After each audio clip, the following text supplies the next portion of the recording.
Hello everyone, my name is Bombshow. You're welcome to my channel. It's a Bombshow Television. Musho my latest musho zviri kupisa zvega zvega.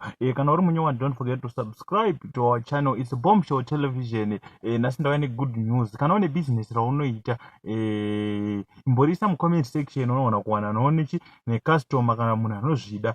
Kana une business raunoita ingoriudza mu comment section unoona kusanganochi nemhene. Tiri ku advertise mahara, tine ka promotion sezvo takapinda 7000 ma subscribers.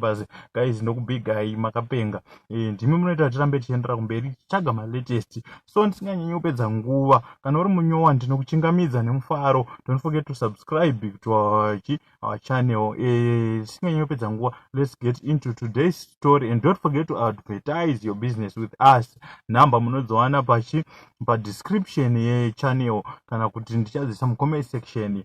Saka rega tipinde munyaya yanhasi.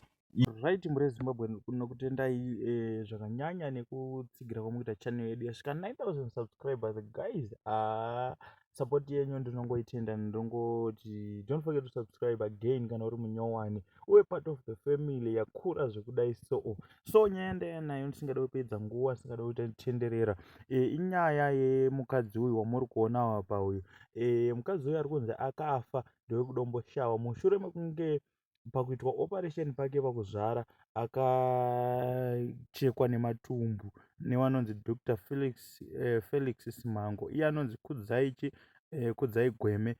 During pakuita giving birth bye akachekwa nematumbu. Paakazonzi aendeswa kuparire nyatwa, it was too late, ndokwaakazosvika achinoita se achinofa. So it's so sad. Nyaya inosiririsa, tongoti rest in peace Kudzai. So pakaipa guys.